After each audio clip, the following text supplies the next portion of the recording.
All right, for this class, we're going to do a gentle flow, and you'll need a couple blocks. Come to seated at the top of your mat, finding an easy cross-legged position to sit in. Feel free to use a block to sit on if that feels a little bit better in your hips.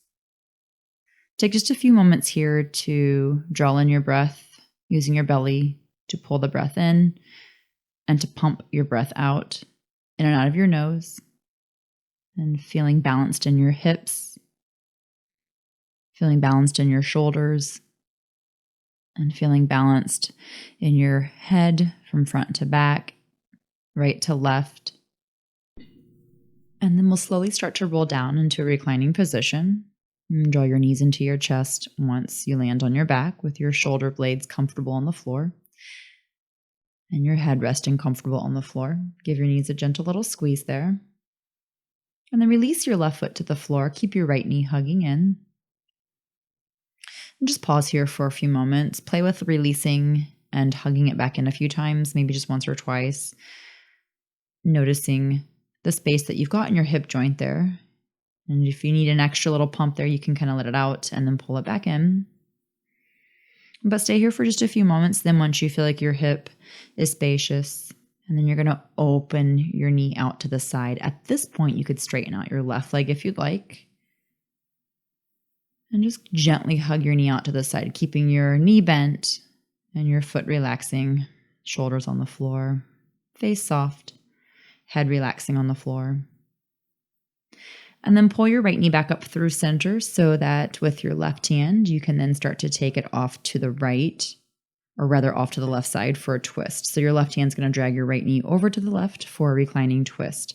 And the bottom leg, the left leg, could bend a little bit, or you could keep it straight. Just let it move how it naturally feels like it should be moving. Not forcing your right shoulder to the floor. Just breathing right into that right side of the body. Enjoying an easy twist here. Very gentle twist. And then on your inhale, start to pull your right knee back over and come back onto the back. Give your knee a squeeze and then switch out. Left knee in to the right knee in as well. So both knees in, Apanasana, and then switch out. Right foot to the floor. And then your left knee remains. And again, here you can release it slightly. Straighten out your arms, reduce the pressure in the hip, and then let that space take over, or let the space just build, and then pull your left knee gently back in. Maybe give it another release there, building that space in your hip. Another gentle squeeze in, or you can stay here if it feels good. Soften your jaw and your face. Let your shoulders remain on the floor so that you don't try to resist the temptation to use your shoulders to pull your knee in. And then start to take the left knee off to the side. At this point, you could straighten out your right leg, or you could keep the right knee bent, foot on the floor. And again, keeping the left knee bent, foot relaxed, hugging with your left arm, hugging the left knee off to the left side of your body.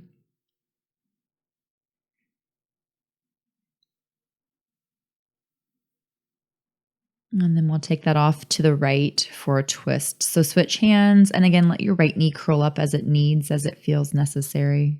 Natural movement for the right side. Left arm just releases out to the side. Let the left shoulder drop without forcing it down. Your gaze just goes wherever it feels most natural for your neck. The least work, the least resistance here just in the beginning. Make it easy and gentle.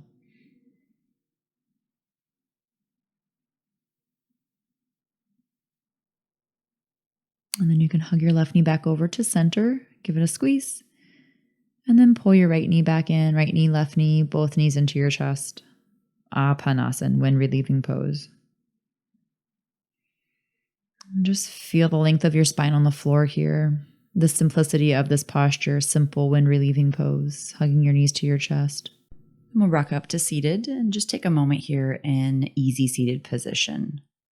Again, feel the balance between the front and the back of your body. Line the back of your head up over your hips. Just gather your breath here for a few brief moments before we move over into hands and knees. And take as long as you need.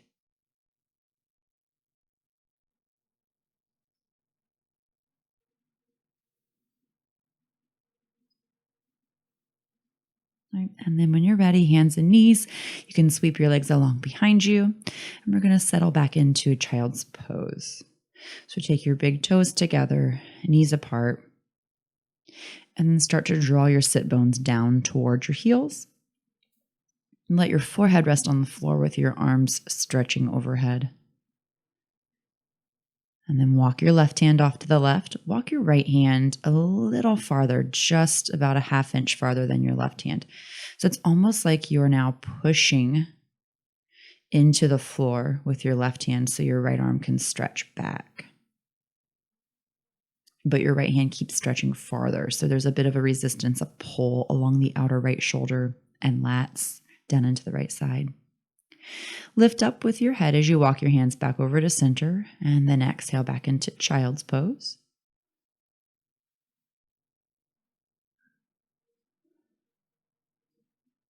And then we'll move on to that second side stretch here in just a moment. When you're ready, lift your head, walk your hands off to the right. And again, you're going to stretch that left hand a little bit farther.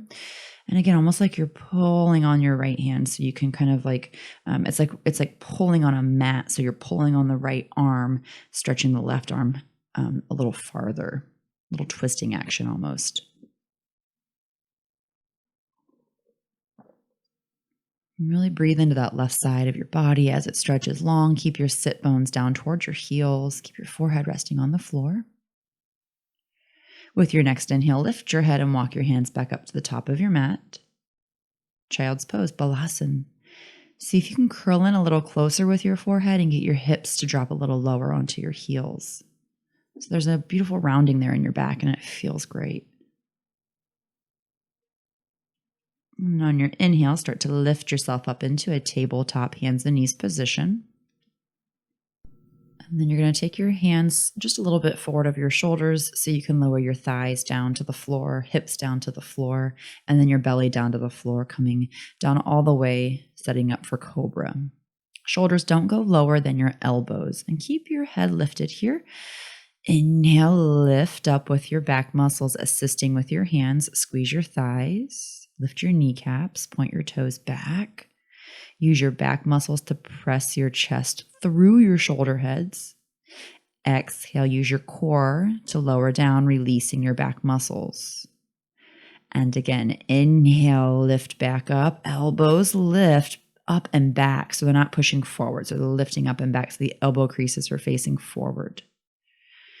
Engage those thighs, lift one foot towards your head, and then release it. And we'll do that with the second side. Lift your head and foot toward each other, meeting behind your back. And then release. Exhale, use your abdominal contraction and the diaphragmatic contraction to lower down. And then one more time. Inhale, curl up, cobra pose. Lift your chest up, lift your throat up, lift your chin up. Lift up now through your hips. Pull your back muscles up so that you can come up into a tabletop pose. You can scoot your knees in a little bit closer and then smooth into a rounding. So it's not a rushed movement. It's just a real slow rounding of the back, cat-cow. Inhale, dip your belly, open your chest. Keep your collarbones really stretched apart. Exhale, round, drop your chin. Pull from the back up. So push your back up from your core. And then as you inhale, press your belly down from your back and lift your chin, opening the chest. Exhale. Press your back up to the ceiling from the belly, from the solar plexus. And inhale back down. Open your chest.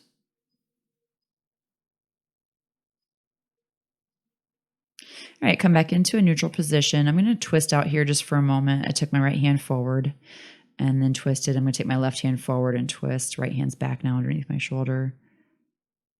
Anything that feels good to you, this just felt really good after that. And then down dog, Adho Mukha Svanasana. Lifting your hips up. The highest point of your body are your hips. You can additionally lift your heels. You do not have to have your heels on the floor. Press out through your arms so you feel a nice smooth straight line from your hips down to your fingers. And it's not a straight spine. It's just a smooth line, okay? You could bend your knees to lift those sit bones up a little higher. Oftentimes the sit bones get pulled under because of tight hamstrings. So bend the knees and let the hips actually lift so you can experience that nice, smooth, low back curve. Find your breath here, massaging your joints, massaging your body. Smooth breath in, long, easy breath out. We'll come into plank pose next, just to get a little bit of strengthening here. So gentle doesn't mean easy, it just means a gentle approach to strengthening the body. So squeezing your thighs here. If you need your knees on the floor, take your knees down without dropping your hips any lower than in a diagonal line with your head. If you're in straight legs, heels, head, and hips create a straight diagonal line. And then lower your knees down and tuck your toes under to sit back towards your heels this time. So this time it's a tuck toes, child's pose. Toes are under, knees are lined up with your feet. If you need to scooch back a little bit, I felt a little out of alignment there, so you can scooch back with your knees. You can release your hands here if they were getting tired from plank. In fact, go ahead and flip your palms up. It almost feels hard to get my thumbs down to the floor without the elbows bending. So they don't need to touch the floor. It's just a palms up variation. Then from this, it's just a really smooth transition shooting forward or rolling through into Sphinx pose. So I'm going to roll through down to my hips. Knees can scooch back a little bit. Point your toes back. And now you've got your shoulders right over those elbows. And if you feel like the elbows are farther back, take them forward a little bit. Keep your palms up if that feels good. The palms up will give your upper shoulder head a little bit more rotation. Palms facing each other also is another good option, but palms up will give you the most shoulder mobility in this so that you can really pull the chest through and open your heart. Squeeze your thighs, lift your knees. Point your big toes straight back. And be able to breathe here. So if you're so tight along the front of your body that you can't breathe, give it a little slack. All right, and then press up and back, child's pose, balasana. Hips to heels. Again, draw those sit bones down and under, not like downward dog where they're pointing up and back. They're dropping under here. To give your shoulders a break, grab your opposite elbows and frame your forearms. You could also stretch your arms behind you, palms up. And breathe right into your low back here and close your eyes down and stay here for as long as you need. Okay. And when you're ready, you can come up into table and back up into downward facing dog, Adho Mukha Svanasana. Pause the video or just catch up when you're ready if you're still resting in child's pose. There's no rush. Big breath in through your nose, smooth breath out. And then on your next inhale, look up and just walk up, coming up into a forward bend, Uttanasana. Use blocks here if you need a couple blocks. Also put a soft bend in your knees if that helps. And then come all the way up to stand, using your back muscles to lift your head up over your hips. Stretch your arms up. Big inhale. Exhale, release your arms. Samastitihi, standing pose. We're going to move through some gentle sun salutations. Sun salutation C. Inhale, reach your arms, Urdhva Hastasana. You can gaze up at those hands. Exhale, fold Uttanasana, standing forward bend. And then you can step your left leg back on your next inhale, lower your left knee, open your arms up to the ceiling. Maybe take an extra exhale there and then inhale, lift your arms up. So take as many breaths as you need to sync up the movement. Take your hands down now from your low lunge. Place your palms flat, tuck your left toes, and step back, downward facing dog as you exhale. Again, that could be inhale, exhale, right? So 2 breaths per movement, 3 breaths per movement. Glide forward into a kneeling position. Inhale and exhale. Tap your chest beyond your fingertips and then your chin.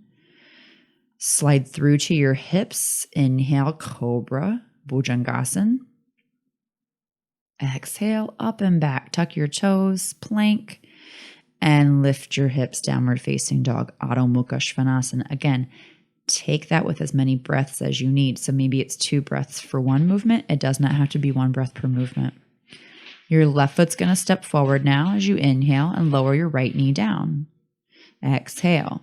And then inhale, reach your arms up, big sweeping motion, low lunge, Anjaneyasana. On your next exhale, take your hands down to the floor and step forward with your right foot. Once your foot lands, then exhale and hug into the forward bend. Inhale all the way up, big sweeping movement. Use your back muscles, maybe even looking up if that feels okay for your neck. Samastitihi, exhale, standing pose. And we'll do the second side. Inhale, big sweep up, push down into your heels. Fold as you exhale, Uttanasana. And this time your right foot's going to step back as you inhale, lower your right knee down.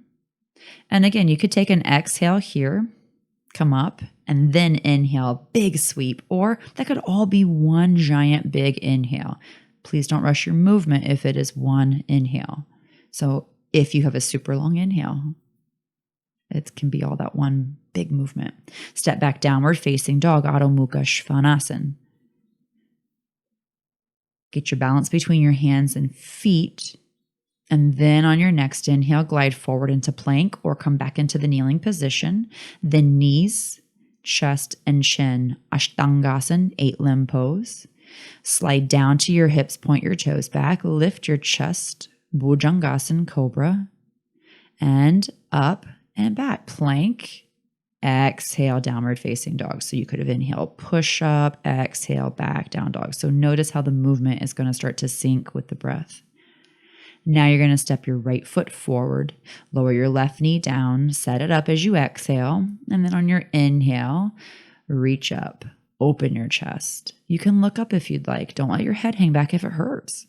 So only do the things that feel good to your body. Hands to the floor. Step off of your back leg to come forward once both feet are on the floor. Big exhale, squeeze your core and fold into your thighs.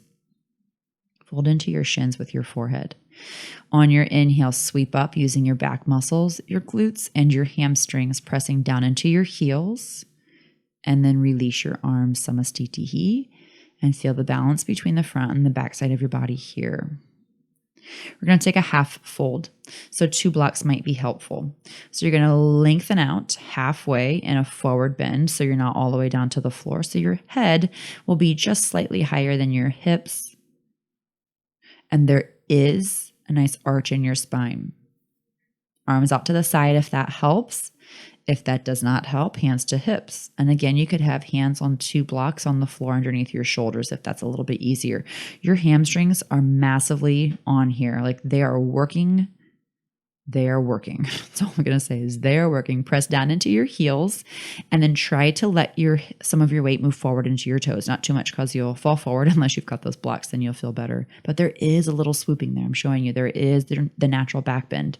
You're knitting the ribs up, but not like that. Not so much that you're rounding your back. We don't want to overcorrect. We want to articulate our natural spines, the beauty of it. Yes, the upper back has a slight rounding, but not a hunch. Okay, so it's not a hunchback. And as soon as you feel like your hamstrings are getting shaky, take your hands down. You don't need to prove anything here. You're just here to understand the firing of those muscles. Bend your knees, hands on the floor or the blocks, and then round your spine slowly. So this is not a shock to your back. Then you're going to start to straighten your legs out and fold and release that massive back work. That was a lot of work in the back muscles, but they need it. They need to be stronger. I'm going to cross my right leg over the front of my left leg. And then that right knee is going to bend to make room for the left knee. So you don't want to straighten out your right leg and jam your left knee back into massive hyperextension. Pinky toes are lined up. All of your toes are lined up. Your heels are next to each other. So those toes are all lined up. And then you can still use the blocks here. Forward bend, exhale. Again, you're not pressing the back leg locked and the right knee is softly bent. But press down into the ball of your right foot. And then both the 2 heels, press into the 2 center heels. All right, so we're going to move into Garudasana, eagle here. So take a half lift and use your blocks again if you need, but bend your left knee a lot now so the right foot comes up off the floor. The right foot is not on the floor. So don't sit so low that your right toes touch. Keep your hips slightly higher than your knees. And then start to come up to stand unless you want to stay with those hands on blocks. Perfectly fine. Squeeze your outer right shin into your outer left shin. And if it doesn't hurt your knee, you can tuck your right toes around behind your left calf. The left knee should be pointing straight forward though, and the right knee off to the left. And now your right arm is going to come under your left arm. Lift your left arm up with your right. Press your left forearm away with your right. And then zip in with your ribs and really, again, express the natural low back, not tucking the tailbone. Squeeze your thighs together. Release your arms. Stand with your left leg straightening. Lift your right knee and shoot your right foot back. Turn all the way to the right and straighten out your legs. Then spin on your right heel to point your right toes behind.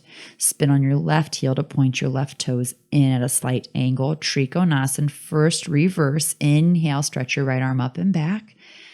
Exhale, right hand down to your right shin. And left arm up to the ceiling. Squeeze your right thigh to pull the right kneecap up towards your right hip crease. Press down into your left heel and resist your left hip turning back. In fact, squeeze your two front hip bones together, hugging your belly button with your hips. I'm going to bend my knee here because I noticed my right toes were turning in.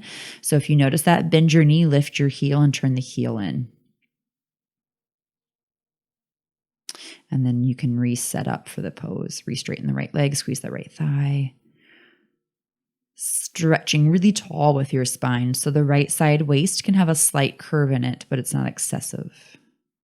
All right, take your hands down to the floor at the back of your mat and step up. Now, we're going to do the same thing at the back of the mat. So if you need your mats, maybe step back, turn over, grab the mats, and kind of reverse that a little bit, rewind that a little bit, grab your blocks, and then go back up to the end of your mat. Okay, and right here at the end of my mat, I'm going to move back into that half forward fold. So if you needed those blocks, hopefully you've got them. Thighs are engaged. Hamstrings are engaged. You've got the weight. Yeah, you can feel the press in your heels, but you want a little bit more of your weight forward into the balls of your feet. If you want to add in an extra little component, arms are going to come forward. Your hips are probably going to have to shift back slightly to counter that weight distribution because you don't want to fall on your face. It is what it is. Good. And then hands down. Bend your knees, round your spine again. So we're not going to come right into that deep forward bend. You're going to wave up into it so it's not a shock to your back muscles. And then again, if you need those blocks, you're going to cross your left leg over the front of your right leg this time. Line up your pinky toes. All 10 toes point straight forward. Heels are lined up with each other. So what I mean by that is your left heel isn't up by your right toes. The two heels are in the same line. The 10 toes are all in the same line. And then again, your left knee is probably softly bent. So the right knee can just maintain its natural straightness there. So it's not hyperextending beyond your natural range of motion. And just forward folding here, pushing into the ball of the left foot. Big toe mound of your left foot. And let your back round, let it relax, let your head get heavy. Because in the next breath, you're going to turn those muscles back on in your back. Start to bend your right knee a lot so that your left foot comes up off the floor. Right away, squeeze your thighs together. Squeeze your outer left shin into your outer right shin. Let that low back lengthen. Your hips are not lower than your knees. In fact, they're higher. Then if you want, you can tuck your left toes right around the back of that right calf. If it doesn't hurt your knee, the right knee is pointing straight forward. The left knee is off to the right. Now your left elbow is going to lift up your right elbow, and then your left forearm is going to push the right forearm away. Zip your ribs in a little bit and lift your head up to the ceiling, but sit down and back a little bit more with your hips, just so that you can keep a nice bend in the right knee. It helps with balance. It's easier. Front of the right shin muscles are really strong here.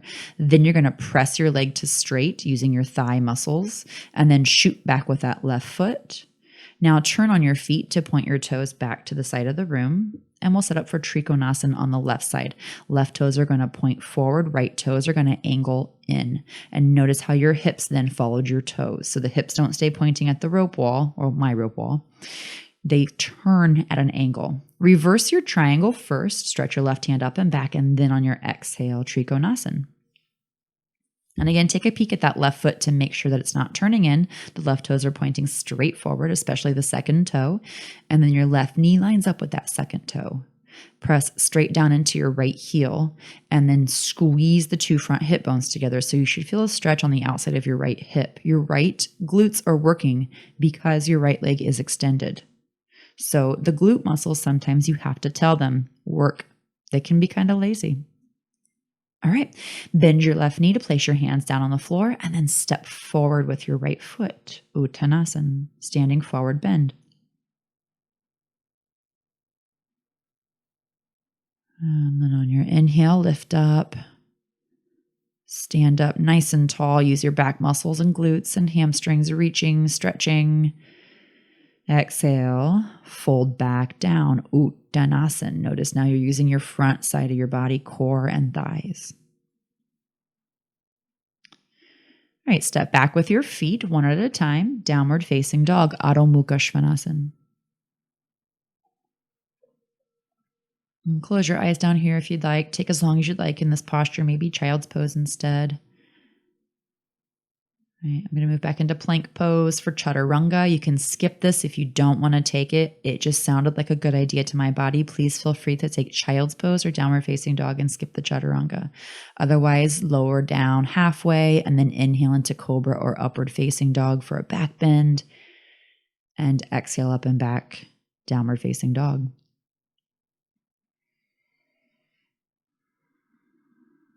There, yeah. So I can see where my hips are lowering. If you want to rewind that, you can see where my sit bones drop and then they lift back up. Just be careful of that in downward facing dog. Once you get tired, it's really easy to do. All right, let's come to seated. Grab a block and a strap. So before we move into this is going to be a hamstring stretch. Before we move into this, I want to say, go at your range of motion. I'm doing my range of motion and I don't want you to look like me. This is why when I teach live yoga classes, I don't like to demonstrate because I don't want people to expect their bodies to be put in the shapes that I can put my body in. Remember, flexible is not good. Tight is not bad. Bend your knees. You're going to strap up your right foot and you're going to put a block under your sacrum. So you've got a belt ready to put on your ball of your, or the arches of your right foot. And then the block is under your sacrum. Left foot is on the floor. And then I'm going to start to work my right leg into a reclining forward bend. So a reclining stretch, Supta Padangusthasana. Again, my foot can go here easily. I don't even need my hand to get my foot to go there. Please do not use your arms to force your hand to go there just because mine is. Close your eyes. See what I'm doing, stop watching what I'm doing, and then just do what your body can do. Now, if you want, you can straighten out your left leg if it does not hurt the back or the front of your left hip or the inside of your right thigh. If the belt is not necessary, you can get rid of the belt. You can take your hand to the big toe, but I like the belt because I can move my leg away and then take it back in. And you want to dynamically move here. Dynamic movement is the best way to create space in the fascia and to make more mobility in your body, to create more mobility. So I rebent my left knee on the floor because it just feels good here. And now I'm going to play with the leg moving forward and away. And with my left knee on the floor, my left foot on the floor rather, I just found a better place for it. So it just moved out a little bit. It wasn't up under my knee so much. Find the sweet spot for you. And then I'm going to re-straighten my left leg out. My left heel is not on the floor. You could also get a second block and put it under your left heel if you want to play with a reclining split. Again, this has to be something your body wants to do and can do. Keep in mind also, being flexible only means you got to work more, and that's not fun. You got to work more to actually get in there and feel something. Not that this is all about feeling. Again, be careful with that. I say this in my other videos. Sensation chasing isn't good. I do it. So be happy with where you can be. And so working the left knee bend again if you want. Play with straightening out the left leg. Play with keeping it bent. Play with the right leg, hugging it in, moving it away, using a belt. After a few moments there of stretching out the back of your right leg, take your right leg back up to the ceiling and then set your right foot back down on the floor. Bring both heels back in a little closer in that setup for like if it were a restorative bridge. And just pause there for a few moments. And we're going to grab the strap and hook up the second foot. So on your left foot, take your belt to the arches of your left foot. If you put the belt on the ball of your left foot, it's definitely going to fire up the Achilles and the calf area a little bit more.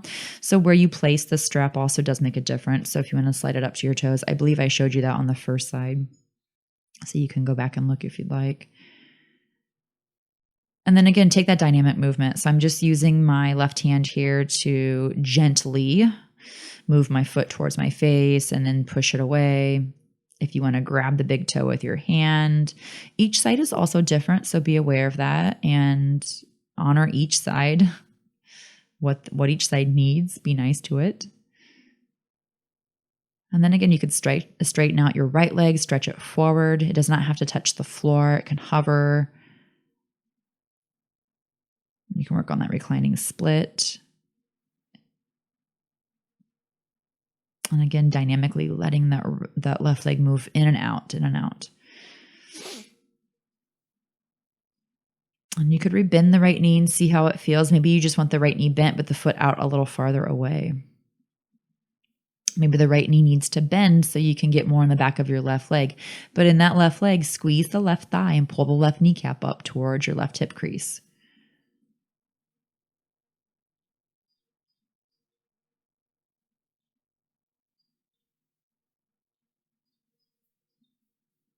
And again, if you want to straighten out the right leg all the way and play with a reclining split, you can play with that. It doesn't have to be a perfect split. Any kind of split in a legs is a split. We're not measuring the degree of the angle. We're just feeling it. And then slide your right foot back on the floor. One more big little hug here with that left leg, and then we're going to let it go and give it a break.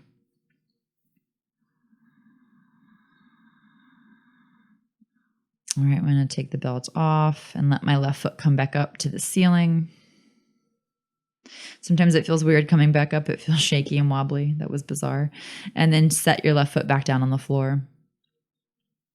And then again, take just a few moments here, resting on the block with your hips. We're going to set up for Supta Paschimottanasana, so reclining forward bend. So I'm going to take the belt now and loop it over both feet. The block is still there. And I like this because the block just gives the hips a lift and it's just like when you sit on a block and take a seated forward fold, you have more space for your hip rotation. Same thing here. Gives the hips a lift and allows for more hip rotation because that's really where the forward fold comes from, is your hip rotation. And then you can use your elbows like a goalpost and pull your hands down and out. So you're not bending your elbows up towards your knees. Keep your chest open here. Bend your elbows out and down towards the floor and pull your feet overhead. Keep some kind of contact on the block behind you, whether it's with your low back or your hips, whatever is still in there. My hips are off the block and I can feel it in my low back, my waistband area. Then if you wanted to, you could take your hands up to the backs of your calves, elbows squeeze in, and your chin lifts up towards your shins. But again, just take this where it's comfortable for you and you feel no pain. All right, and then slowly release. The reclining back bends are much more approachable than the reclining forward bends are so much easier than the seated forward bends. I'm going to land here and legs up in the air for a moment, Viparit Karani. So take your legs up in the air, situate your hips on the blocks, let your eyes close down if you'd like. But the forward bends, when we take seated, those are much more advanced than reclining. So that's why this is more of a gentle approach to the forward bends. It doesn't mean they're easy. It just means they're easier. Feel the energy in your legs and your feet and the stillness of your legs in the air. Even if they're moving a little bit, that's fine, but notice the space around your legs and the gentle stretch and the gentle strength in your legs. All right, and then bend your knees and take your feet slowly down to the floor, using your core to lower them down really slow. You can stay there for another moment or two, and then when you're ready, remove your block out from underneath your back. And then we're going to set up for Supta Baddha Konasana, supine bound angle. So you're going to take your belt, open it up, and then kind of weave it under your body, weave it under your waist, and loop it up, hook it or loop it. Turn the handle off to the side so you've got the strap available, easy to adjust. Take the belt loop between your thighs, feet are together, and then hook the belt over the bottoms of your pinky toes and under the outsides of your feet. And then you can go ahead and pull that belt a little tighter. If you need to come to seated to arrange this, please do. I just like to do it on my back. That way there's no catching in my back. And I know sometimes once you're up to seated, you set the belt up and you lie down and you go, oh, this is nowhere near where it needs to be. On my back, it's already kind of halfway there. And then once you get the belt where you want it, arms overhead. So you can use the belt to draw your heels in a little closer. The point of the belt is not to draw your heels in and to touch your butt, right? So it's just to give you a little bit of assistance, like a little hug. It's a little assistance, a little support, stability, and feel safe here. Your low back is released down. So if there's a big arch in your back, you could use your hands to reach down and move your glutes away from your back. You could have your arms above head or out beside your body. Situate them where they feel good. If you feel like your head is falling back too much, put a blanket under your head so your chin is not higher than your forehead. And focus on your breath here, moving from your belly into your back and up into your chest, the front collarbones, the back shoulder blades, up to your neck even, back down. As you exhale out through your pelvis. So feel your pelvis and your throat react to your breath. As you inhale, the pelvis relaxes. The pressure in your throat drops. As you exhale, there's a very slight, gentle contraction in the inner pelvic floor and softening of the throat. So notice the breath bouncing between these two places, these two spots of your body, and moving three-dimensionally between those two areas, spiraling around your ribs, your torso, your heart, your lungs.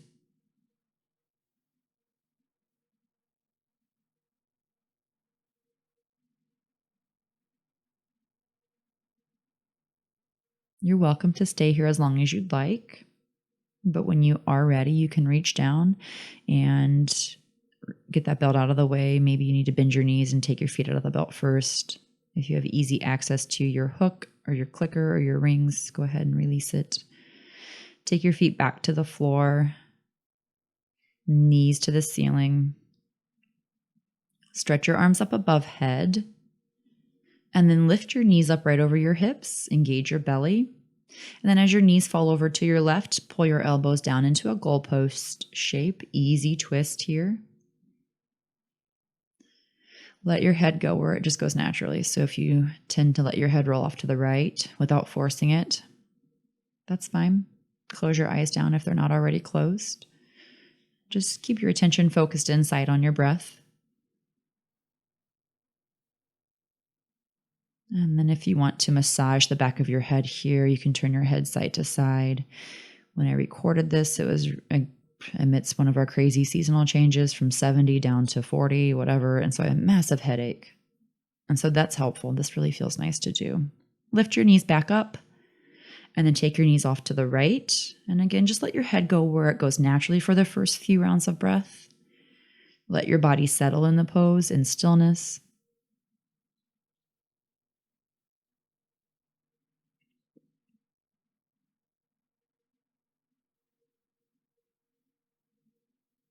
And then if you want, you can start to massage the back of your head again, rolling your head around side to side if that felt good.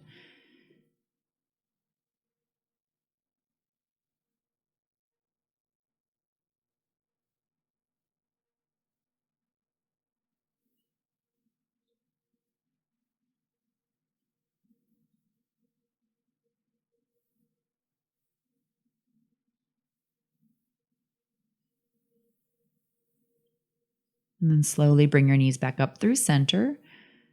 And you can reach down with your hands. Once they get back up, give yourself a gentle little hug. Please feel free to stay here or land in an additional Shavasana. I kind of use that supported bound or that reclining bound angle as a rest. Please feel free to take an additional rest. When you are ready to come up to seated, you can roll off to your side and just let yourself get balanced there for a moment. Feel your blood pressure and everything settle. Feel your balance settle, or feel your energy settle. And then press up using your hands, and you can come into a seated position. And once again, check in here. So we started here at the beginning, and we're just going to end here. When you're ready, take your time. But when you are finding yourself in your ending seated position, again, feel the balance front to back, side to side. Feel your body in space. Feel the strength of your body, the capabilities of your body, and the strong power that you hold within. Hands at heart center, bow to that power.